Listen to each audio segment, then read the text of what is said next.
Recording is on. Ah, cette fois, c'est moi qui ne vois plus. C'est pas grave.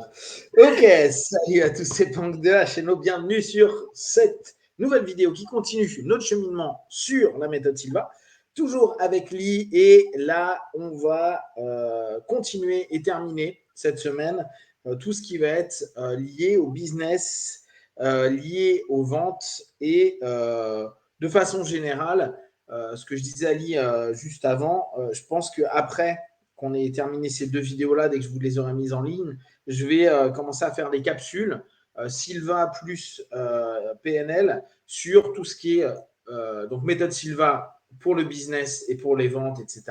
Et associer à ça la PNL pour que les gens qui ne sont pas encore vraiment dans le monde Silva puissent aussi avoir des éléments qui puissent réexploiter. Est-ce que toi, tu as étudié la PNL ces dernières années? Est-ce que tu as beaucoup de choses que tu as réexploitées, notamment dans le business ou dans le travail avec les autres par la PNL, ou tu es resté vraiment dans le standard Silva, mais on sait que dans Silva, à force de l'étudier, on se rend bien compte qu'il y a plein d'éléments qui sont très très proches de la PNL. Tout à fait. En général, j'ai fait Silva depuis très longtemps, que c'est presque inné, je n'y pense pas, je pratique les techniques sans y penser. C'est devenu une partie de mon style de vie. Ça n'empêche pas quand même que j'utilise des fois des techniques PNL. Il y a une que j'ai appris aux États-Unis, que j'ai adorée, qui est-ce qu'on peut ralentir ou accélérer le temps. Et je trouve ça, c'est génial quand on est vraiment hyper pressé. Et tout d'un coup, tout devient cool et ça ralentit. Donc, et ça, c'est justement pas quelque chose que j'ai beaucoup entendu parler en PNL. Et je trouve que c'est vraiment génial. Mais oui, j'ai fait plein. Donc, j'ai lu beaucoup. J'ai fait des cours. J'ai même traduit partiellement Robert Dilts à Paris. J'avais bien rencontré et beaucoup discuté avec la fondateur de PNL en France, IFPNL, et j'ai fait du cours officiel aux États-Unis. Mais avec voilà. William Horton. Pardon? C'était avec William Horton. Tout à fait, oui. Donc, j'ai quand même pas mal de connaissances, mais il y a beaucoup de choses qui pour moi, ressemblent tellement Silva que je ne distingue plus. Ouais. C'est vraiment un des points. Bon, je pense que maintenant, vous commencez à bien avoir remarqué tous ces liens qu'il y a Silva, PNL, hypnose. Bon, ce qui est cohérent, hein, hypnose a comme petite fille la méthode Silva et l'hypnose a aussi comme petite fille la PNL. Donc, en fait, on peut dire que la PNL et la méthode Silva, c'est des cousins. Tout à fait. C'est une grande famille. En fait, c'est une grande famille. J'aime beaucoup ça, oui. Donc, c'est assez cohérent. C'est assez intéressant aussi. J'ai eu des retours comme quoi il y a des personnes qui commençaient de par nos échanges et de par le fait qu'on puisse mettre beaucoup en avant l'hypnose, que la méthode Silva soit associée à l'hypnose, etc. Les gens n'ont pas de problème. Par contre, ce qui est assez amusant, c'est que beaucoup de personnes ont encore des problèmes vis-à-vis de la PNL et dire « Ah ouais, non, mais autant je suis prêt à étudier l'hypnose, mais la PNL, c'est pas bien, c'est manipulatoire, c'est mauvais, c'est mal, etc. » Ah bon? Ouais. Bah, tu sais qu'il y a quand même hypnose, c'est OK, mais PNL, non. Ouais, mais parce que je pense qu'il n'y a pas encore l'association qui est que la PNL, c'est juste de l'hypnose un peu retravaillée et en tout cas systématisée d'une certaine façon. Et donc, on se dit, non, c'est pas bien. Et puis, ça a surtout été beaucoup mis en avant dans les écoles de vente et dans le business. Et on revient à ce qu'on disait il y a deux, trois... donc c'est pour ça qu'on considère ces manipulateurs parce que c'est associé au business. Ah, d'accord. Exactement. Pour moi, ça a beaucoup changé, hein, parce qu'il y a 10 ans, c'était hypnose qui était la manipulation. Et PNL était considéré quelque chose de bien scientifique. Oui. Intéressant comment les opinions changent. Ouais. Et d'ailleurs, beaucoup vont dire qu'aujourd'hui, la PNL, c'est pipeau, tu vois, que c'est quelque chose qui ne fonctionne pas. Alors que paradoxalement, ils vont dire oui, mais maintenant, l'hypnose est prouvée. Et ce qui est assez amusant, c'est qu'effectivement, il y a des paradigmes de PNL qui sont complètement faux, comme par exemple les yeux, ce qu'on appelle les IQs, donc les points de référence avec les yeux. Mais pour autant, beaucoup de personnes à qui on va demander d'observer les yeux, où est-ce qu'ils vont en haut à gauche, en bas à droite, etc., vont tomber sur quelque chose d'assez juste par rapport à ce qu'ils euh, perçoivent de la personne en face. Donc, c'est pas vrai scientifiquement, mais empiriquement, il y a beaucoup de. Alors, est-ce que c'est des biais cognitifs peut-être, mais il y a beaucoup de choses qui valident ce qui a été expliqué par l'empirisme plutôt que par le scientifique. C'est assez intéressant. Ouais. Alors, on va continuer un petit peu. On n'en a plus pour beaucoup, mais il y a certains éléments que je trouvais intéressants et je voulais un petit peu introduire le livre de cours business que j'ai lu également. Euh, donc, oui, un des points sur lesquels on peut revenir et qui est important, qu'importe ce que vous allez faire dans le business, comment vous allez utiliser la méthode Silva. Et là, je sais, par des retours que vous me faites, qu'il y a beaucoup de personnes qui ont décidé d'utiliser la méthode Silva pour le business, pour voir comment développer leur business, avoir plus de confiance par rapport à leurs équipes, etc. Euh, Pensez à utiliser les techniques que vous préférez. Et je pense que ça, c'est quelque chose qu'il faut garder en tête. Effectivement, il y a beaucoup de techniques en méthode Silva. On peut à peu près utiliser toutes les techniques dans à peu près toutes les dispositions qu'on souhaite. Après, c'est nos propres façons de percevoir les choses. Par contre, restez toujours dans celle que... Quoi, restez toujours vous allez toujours avoir plus d'intensité et d'intention quand vous êtes dans les techniques que vous aimez. Ouais. Même s'il y a des choses que vous ne sentez pas trop, que vous n'aimez pas trop, passez à côté et travaillez-le à côté hors business, plus pour la vie quotidienne. Dans le business, vraiment, faites ce que vous aimez faire et faites-le bien, faites-le fréquemment pour avoir des retours. Je ne sais pas ce que toi, t'en penses par rapport à ça. Absolument. Oui, oui, oui.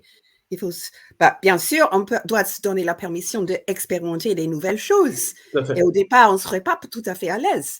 Ouais. Mais après, on va découvrir si on aime ou non. Mm. Et puis, absolument, si on fait ce qu'on aime, c'est toujours une ligne de mesure. Ouais, alors justement, tu vois, je trouve que c'est un point important. J'y pensais hier, j'avais des consultations et je me suis dit, tiens, aujourd'hui, je vais baser, voilà, c'est une idée que j'ai pour plusieurs semaines, de revenir sur le plaisir. Tu vois, la notion qu'amène le plaisir du travail intérieur. Dans 2 secondes, il y a quelqu'un qui frappe à la porte. Je suis vraiment désolée. Il n'y a pas de souci.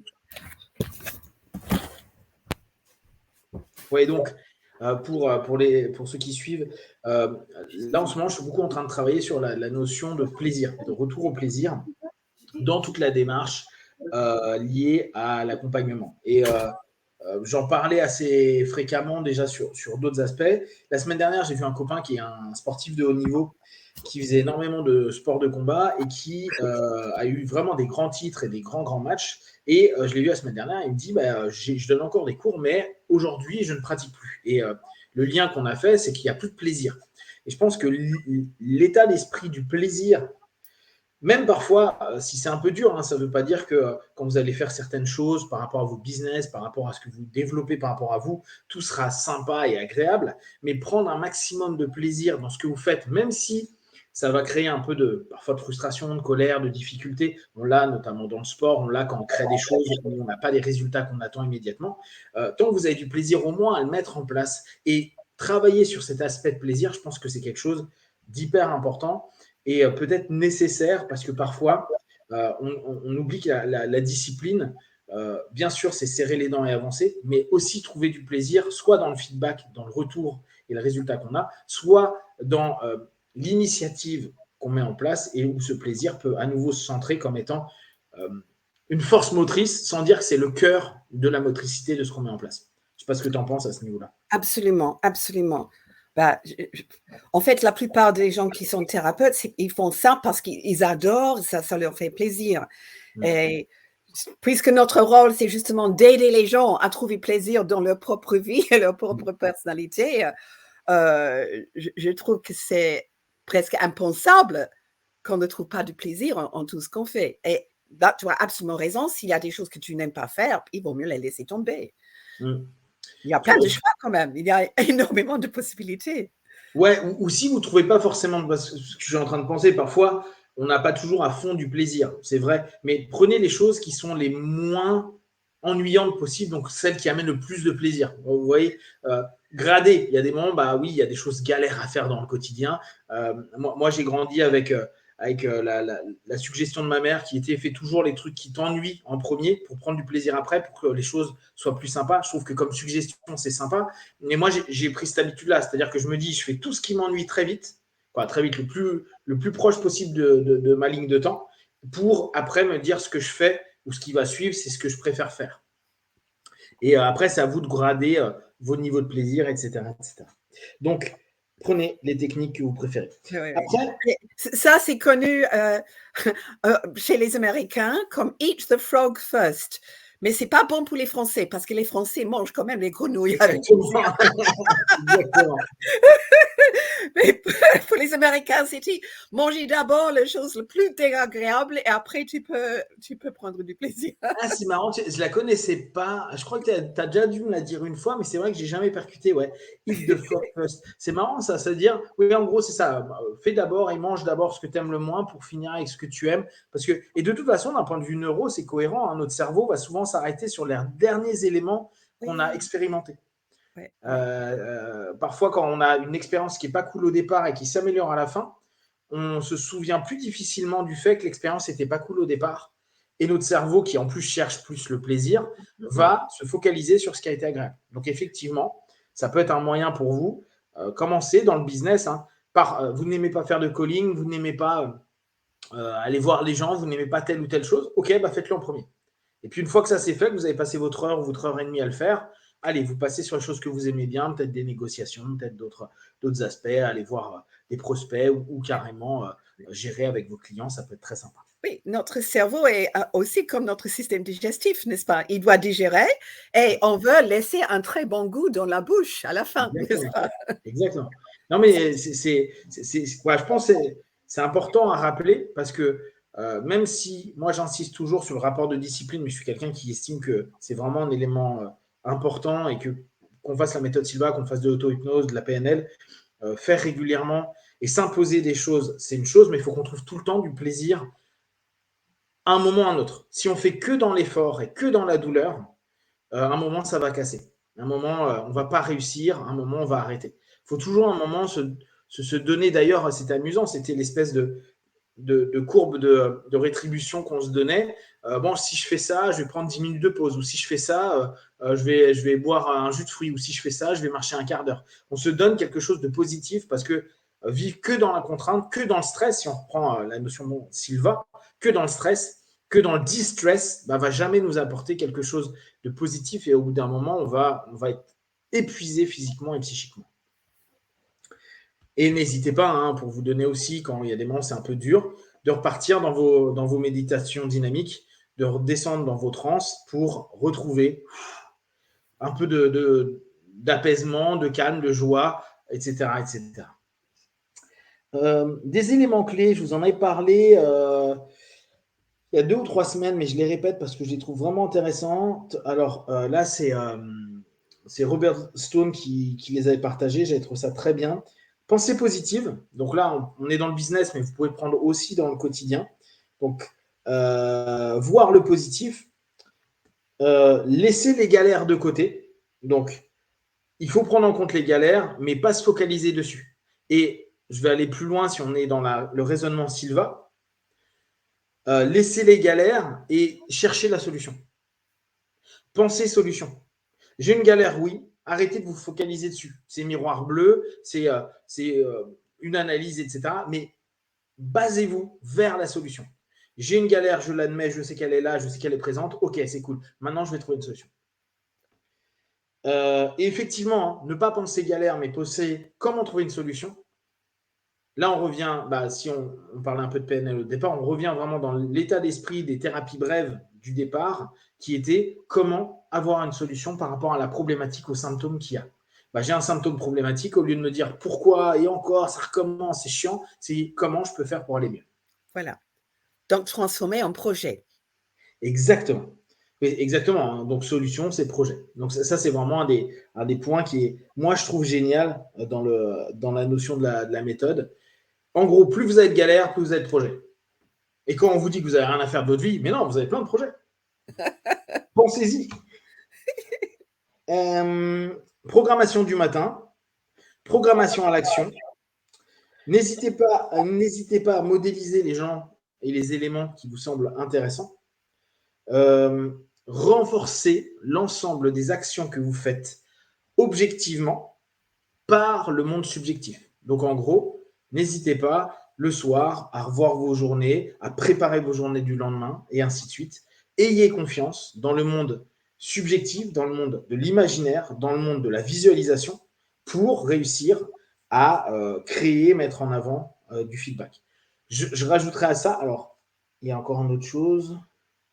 Oui, ordonnez chaque jour, mettez des choses au clair chaque jour et pensez grand. Je dirais, en plus de ça, n'hésitez pas à utiliser vos points de référence.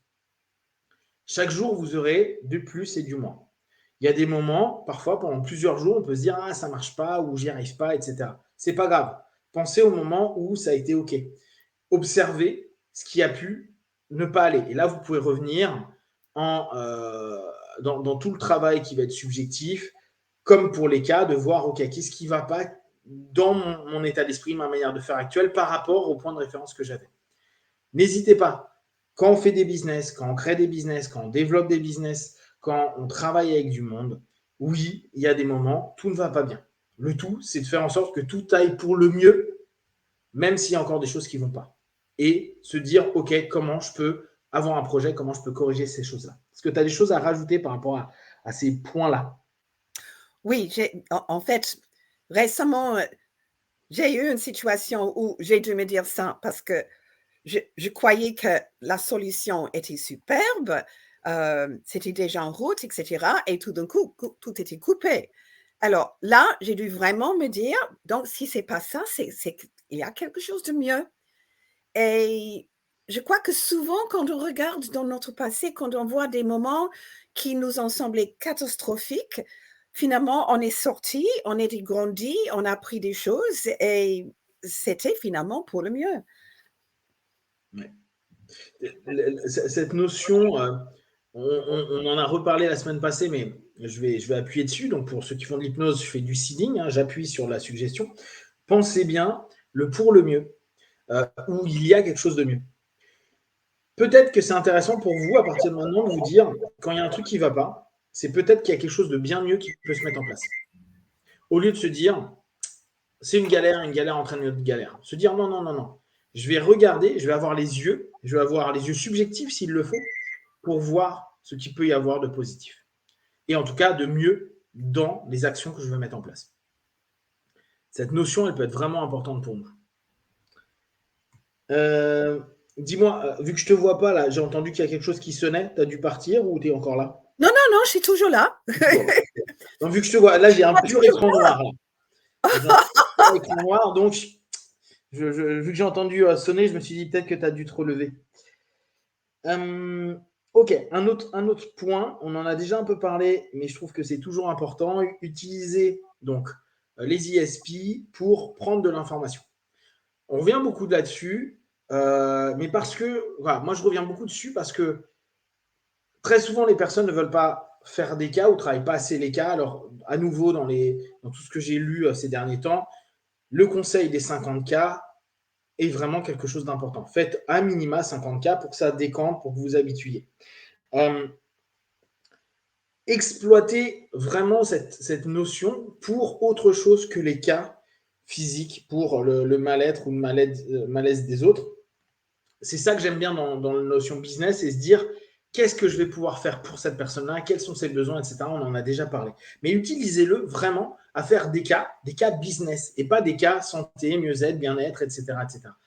Je trouve que cette ouverture-là, elle est cool.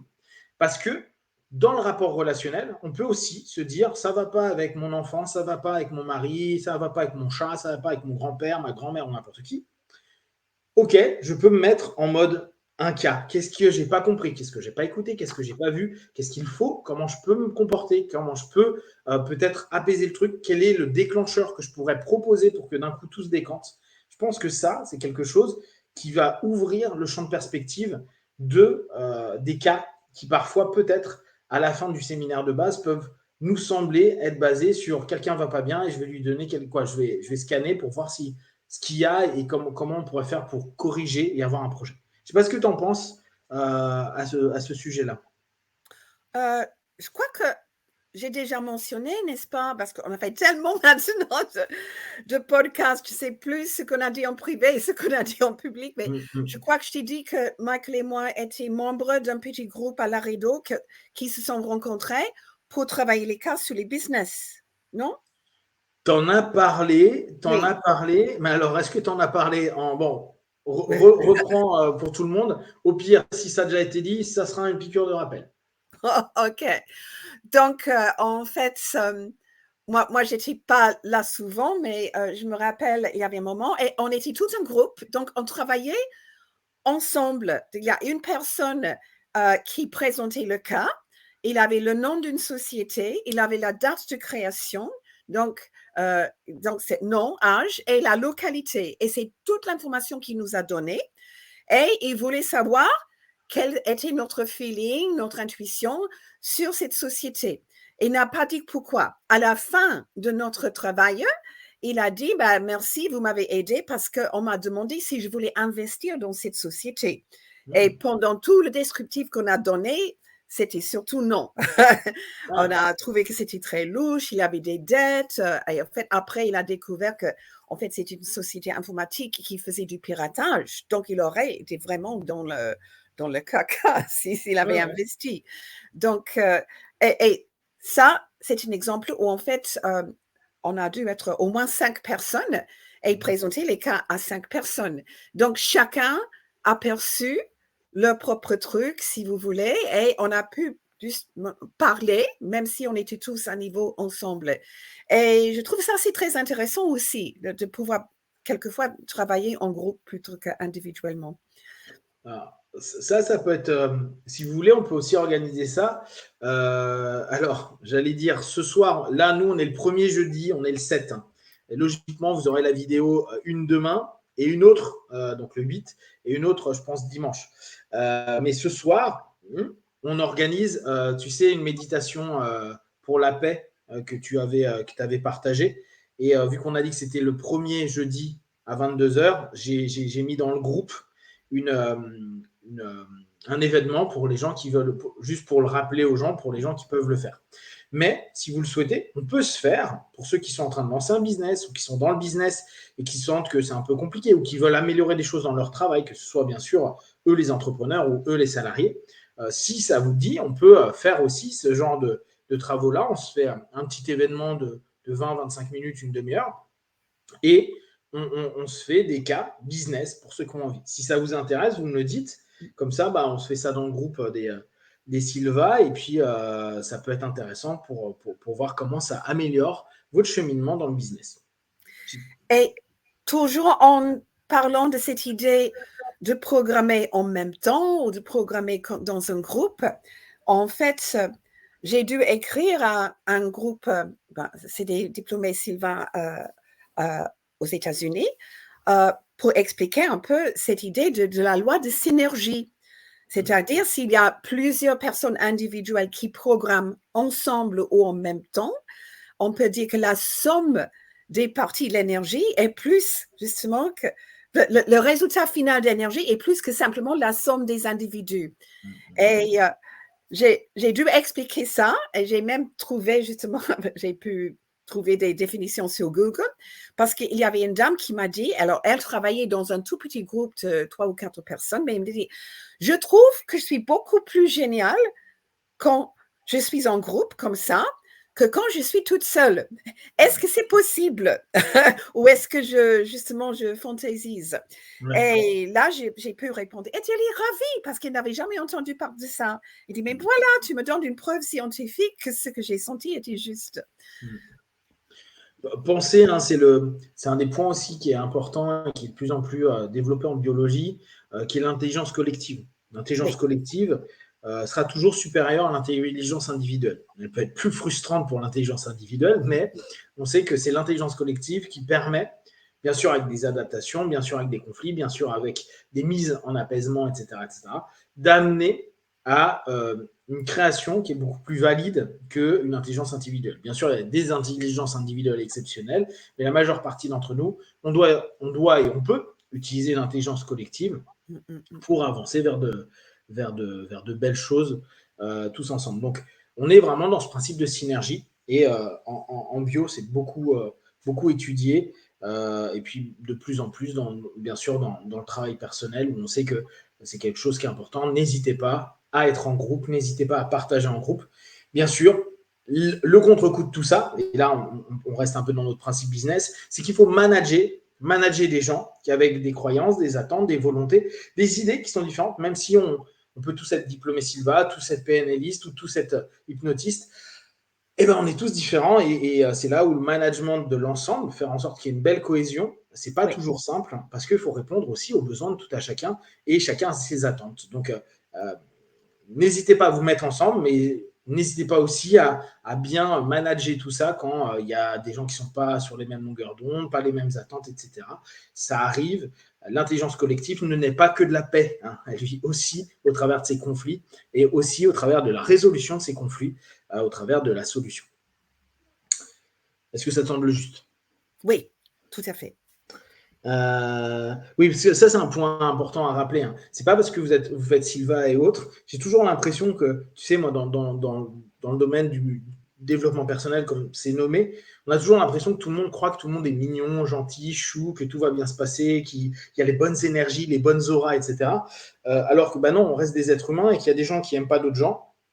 Il y a des énergies qui vont avec d'autres énergies, il y a des personnalités qui vont avec d'autres, et inversement. Et croire que tout le monde, il est gentil, ou que tout va se faire de manière en osmose, ça serait chouette, mais on sait bien que ce n'est pas le cas. Et c'est important de pouvoir driver ça, et je trouve que bah, là encore, avec tout ce qu'on vient de voir jusqu'à présent, on a moyen de faire des choses intéressantes en groupe, et bah, on en reparlera, mais on pourra faire le think tank notamment, qui peut être aussi très intéressant en groupe. Oui, alors travaille sur les rêves pour potentiellement obtenir des réponses. C'est assez amusant parce que ça revient beaucoup même dans l'ouvrage de cours business, de dire n'hésitez pas à utiliser vos rêves pour avoir des réponses. Et j'aime bien comment, je ne sais pas si c'est José ou Ed qui l'a écrit, mais j'aime bien comment c'est tourné, c'est travailler pendant que vous dormez. Trouver des solutions à votre travail quand vous dormez. Et notamment avec les rêves, où vous pouvez en tout cas avoir une intuition, une idée, un concept que vous allez peut-être pouvoir le lendemain préciser, questionner, interroger, remodeler pour avancer sur quelque chose qui est problématique ou qui bloque. Bon, ça c'est assez classique, mais c'est intéressant. Hop. Oui, ce que je t'avais dit la dernière fois, on en a un tout petit peu parlé, les mentors mentaux. Donc, c'est l'équivalent de tout ce qui est la modélisation en PNL. Est-ce que tu as déjà utilisé cette sémantique-là, les mentors mentaux? Mental mentor, oui, ils appellent ça. Tu as déjà utilisé cette sémantique? Dans le sens d'un modèle? Ouais, c'est ça. Oui, Ouais. en fait, bien avant que j'avais pris PNL moi-même, je ne me suis pas rendu compte à quel point Burt avait introduit beaucoup de concepts PNL dans ses cours. Et en Supermind, il avait créé un truc, mais il a présenté ça justement pour ses groupes Sylvain, qui s'appelait l'avant-scène. Et là, justement, on est dans le public, on regarde quelqu'un qui a déjà accompli ce que nous, on veut accomplir et on étudie comment ils font. Et puis, nous, on se met dans la scène. Oui, et puis on se voit soi-même dans la scène, mais à distance. Et puis, finalement, on est associé et on vit la situation nous-mêmes. Mais tout a été mis en place par notre modèle ou mentor. Donc ça, hein, pour ceux qui ont fait de la PNL, c'est le plus grand classique des classiques de la PNL. Au tout début, quand on commence la PNL, on dit voilà, prenez quelqu'un qui va être un mentor pour vous, un modèle, et puis vous allez commencer à faire comme si, to pretend. Il y a un bon bouquin d'ailleurs qui est proposé par Lee Pasco en anglais et en français sur Amazon. Si grâce à Punk. Ouais, grâce à moi. Mais n'hésitez pas, c'est un super ouvrage qui vous explique le faire comme si, tout ce que ça peut apporter de positif. C'était l'instant communication business. Oui, c'est vraiment quelque chose de très classique de la PNL. Hein. C'est un des premiers éléments qu'on fait faire à des apprenants PNL. Alors, oui, bon, là encore, on l'a déjà vu, hein, la communication subjective avec le client le soir, programmation, toujours pour que ce soit du win-win, ça on l'a déjà vu. Alors, on revient sur cette notion-là, le think tank technique. Donc, il y a un cercle, il y a tout le monde au niveau, on se pose des questions, chacun donne un thème, après on choisit quel est le thème le plus important, après on commence à se focaliser chacun sur ce thème-là, et après on donne les idées qui ont émergé. Donc ça revient un petit peu à ce que tu as dit tout à l'heure par rapport au travail que tu faisais, je pense, à Loredo. Ça devait ressembler à ça, hein? Non? Oui, sauf que nous, on était tous à niveau et on avait un projet spécifique mais, qui était montré. Mais oui, tout à fait. Chacun a la possibilité d'écrire ses perceptions. Mm. Alors pensez là ce qui est proposé, ils disent quand même qu'il faut sélectionner quelqu'un qui va manager, hein. Et quelqu'un qui va manager la session pour que ce soit le plus constructif possible et pour qu'il y en ait un qui puisse laisser les gens parler à niveau, mais que lui, il reprend note de tout et puis après, il peut relancer la machine. Je trouve que c'est intéressant. Là encore, hein, s'il y en a qui sabotent de faire sur le groupe, ou on pourra peut-être faire ça là encore, un moment publicité. Pendant la rencontre des diplômés Silva le samedi, je ne sais plus combien, 27, non 27, oui. le samedi 27. Si vous voulez, on pourrait se faire ça aussi. C'est comme vous souhaitez. En tout cas, c'est quelque chose que je trouve intéressant. Travailler à plusieurs, à niveau, et puis après, voir comment on peut améliorer un ensemble de problématiques. Bon, après, ça C'est reste. le 27 août quand même. Oui. Oui, 27 août, hein, 27 août. Oui, alors après, bon, c'est des trucs qu'on a déjà vus. Aller à un job qui nous correspond, ou en tout cas développer au fur et à mesure un job qui nous correspond. Euh, Augmenter sa capacité d'attention. Voilà, après, c'était les éléments qu'on avait déjà vus. Les 3 points de stress majeurs qui sont donc la culpabilité, l'autopunition, la perte de quelqu'un ou quelque chose et la routine. La quoi? La routine. Ah oui. Les trucs ennuyants, en fait, qui ennuient trop, qui ne créent Oui. plus de stimulation. Manque d'énergie, level, etc. Ok. Voilà, donc ça, c'était pour les notes que j'avais prises. On va s'arrêter là sur cette partie. On va reprendre et peut-être que je verrai Lee pour les 30 minutes qui vont suivre. Et on va un petit peu parler de l'ouvrage de cours avec certains éléments qui sont vraiment, vraiment intéressants, qui reprennent un petit peu ça, ça nous résume un petit peu et ça peut donner encore d'autres idées. Est-ce que tu as quelque chose à dire avant que je mette en Non, pause? non, c'est bon. On C'est peut bon? couper là. Oui. Ok.